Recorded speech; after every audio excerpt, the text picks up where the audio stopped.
அளவிலா கருணையும் இணையில்லா கிருபையுமுடைய எல்லாம் வல்ல இறைவனின் திருநாமம் போற்றி. பெரியோர்களே, நண்பர்களே, தாய்மார்களே, உங்கள் அனைவர் மீதும் இறைவனின் சாந்தியும் சமாதானமும் என்றென்றும் நிலவட்டுமாக. அஸ்ஸலாமு அலைக்கும் வரஹ்மத்துல்லாஹி வபரகாத்துஹு. பரங்கிப்பேட்டையிலே இந்த மானுட வசந்தம் நிகழ்ச்சியை மிக சிறப்பான முறையிலே மரியாதைக்குரிய ஃபதுலுர் ரஹ்மான் அவர்களும் அவருடைய நண்பர்களும் மிக சிறப்பாக ஏற்பாடு செய்திருக்கிறார்கள். அவர்களுக்கு என்னுடைய ஆழ்ந்த நன்றி.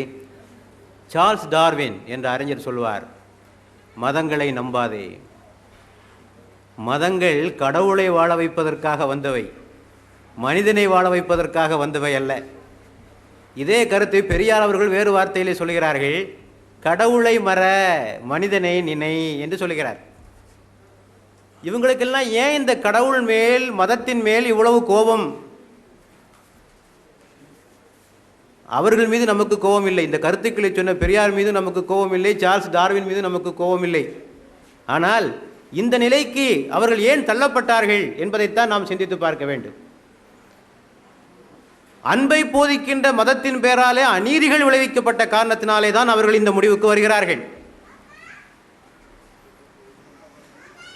ஒன்றே குலம் ஒருவனே தேவன் என்று சொல்லிக்கொண்டே மனிதர்களுக்கு மத்தியிலே ஏற்றத்தாழ்வுகளை கற்பிக்கிற போது, வருண பேதங்களை உண்டாக்குகிற போது, மதத்தின் பேரால் சிந்தனைக்கு தடை ஏற்படுத்துகிற போது, விஞ்ஞானிகளை சிறையிலே அடைக்கிற போது, விஞ்ஞானிகளை உயிரோடு கொளுத்துகிற போது, நிலப்பிரபுக்களும் மத குருமார்களும் அரசர்களோடு ஒன்றாக சேர்ந்து கொண்டு மக்களை கொடுமைப்படுத்துகிற போது இப்படித்தான் சொல்வார்கள்.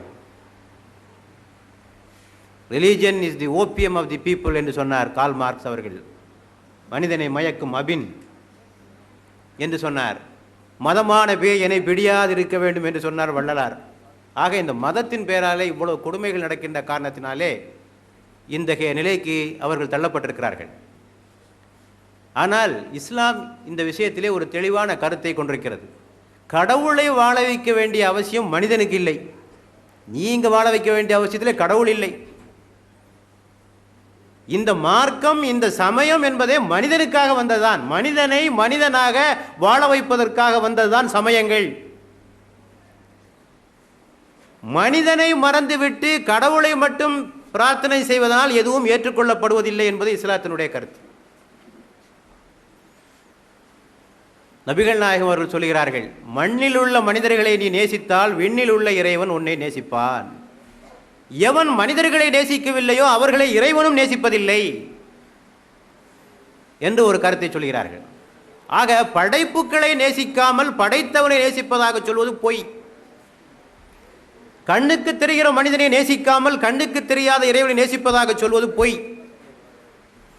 ஆகவே மனிதனை நீ நேசிக்காமல் இறைவனை வணங்குவதனால் உனக்கு எந்த நன்மையும் கிடையாது. மனிதர்களுக்கு துன்பம் விளைவித்து விட்டு இறைவனை வணங்கி நீ வெற்றி அடையலாம் என்று சொன்னால் வெற்றி அடைய முடியாது. நபிகள் நாயகம் ஒரு முறை தனது தோழர்களை பார்த்து கேட்டார்கள், ஏழை என்றால் யார் என்று கேட்டார்கள். தோழர்கள் சொன்னார்கள், எவனிடத்திலே பணம் இல்லையோ, தீனார்களும் திருகங்களும் எவனிடத்திலே இல்லையோ அவன்தான் ஏழை அப்படின்னாங்க. நபிகள் நாயகம் சொன்னாங்க, அவன் இல்லைப்பா ஏழை. ஏழைங்கிறவன் யாருன்னா, அவன் தொழுதிருப்பான், நோன்பு பிடித்திருப்பான், தான தர்மங்கள் செய்திருப்பான், ஆனால் பிறரை ஏசியிருப்பான், திட்டியிருப்பான், அடித்திருப்பான், கொலையும் செய்திருப்பான்.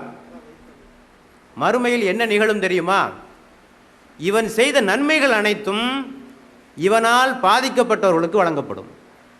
இவன் நன்மையெல்லாம் எடுத்து இவன் தொழுத நோன்பு ஜக்காத்து எல்லாம் யாருக்கு கொடுத்துட்றான்? இவன் யாரெல்லாம் இவனுடைய அநீதிக்கு உள்ளாக்கப்பட்டார்களோ அவர்களுக்கு எடுத்து கொடுத்து விடுவான். அப்படி கொடுத்த பிறகும் பாதிக்கப்பட்டவருடைய உரிமை இன்னும் எஞ்சி இருக்கிறது என்றால்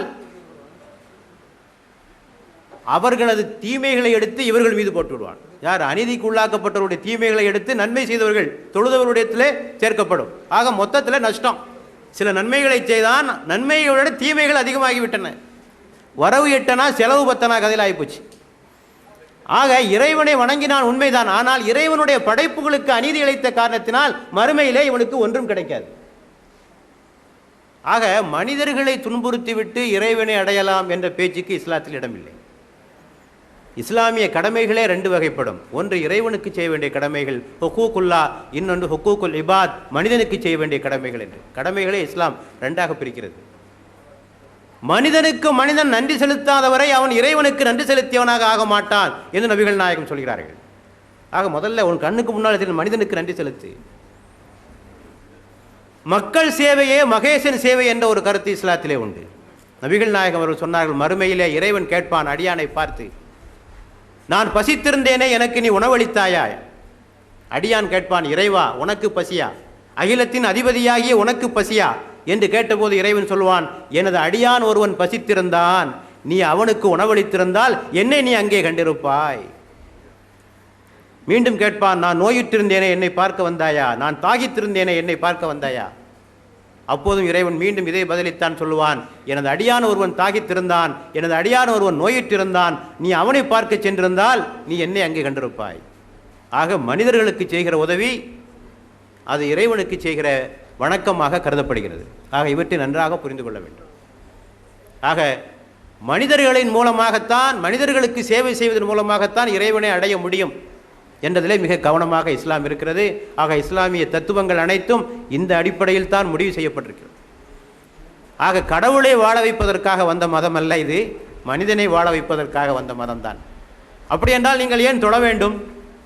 மனுஷனுக்காக தானே வந்ததுன்னு சொல்கிறீங்க, அப்போ என்ன ஏன் தொழுகிறீங்க, ஏன் நோன்பு பிடிக்கிறீங்க, ஏன் ஹஜ்ஜுக்கு போகிறீங்க என்ற கேள்விகளாக நீங்கள் கேட்கலாம். ஆனால் அவையெல்லாம் மனிதனை செம்மைப்படுத்துவதற்காக, மனிதனை நெறிப்படுத்துவதற்காக, மனிதனை தூய்மை உள்ளவனாக ஆக்குவதற்காக வைக்கப்பட்ட பயிற்சிகள்.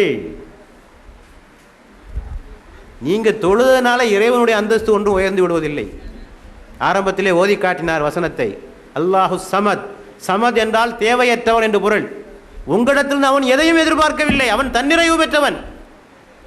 ஆக இந்த வணக்கங்களும் வழிபாடுகளும் உங்களுடைய ஒழுக்க மேம்பாட்டிற்காக, இறை உணர்வு பெறுவதற்காக, இறைவன் கண்காணித்துக் கொண்டிருக்கிறான் என்ற உணர்வை பெறுவதற்காகத்தான் இந்த வணக்கங்கள் எல்லாம் பயிற்சிகளாக வைக்கப்பட்டிருக்கே தவிர இவற்றின் மூலமாக இறைவனுடைய அந்தஸ்து உயர்ந்துவிடும் என்பதற்காக அல்ல. ஆக மனிதனை முன்னிறுத்தித்தான் இந்த இஸ்லாம் இருக்கிறது. இந்த கருத்தை புரிந்து கொண்டால் நாம் சொல்ல வேண்டிய வார்த்தை கடவுளையும் நினை மனிதனையும் நினை என்பதுதான் சரியான வாதமாக இருக்கும் என்று கூறி இந்த அளவோடு எனது துவக்க உரையை நான் நிறைவு செய்கிறேன்.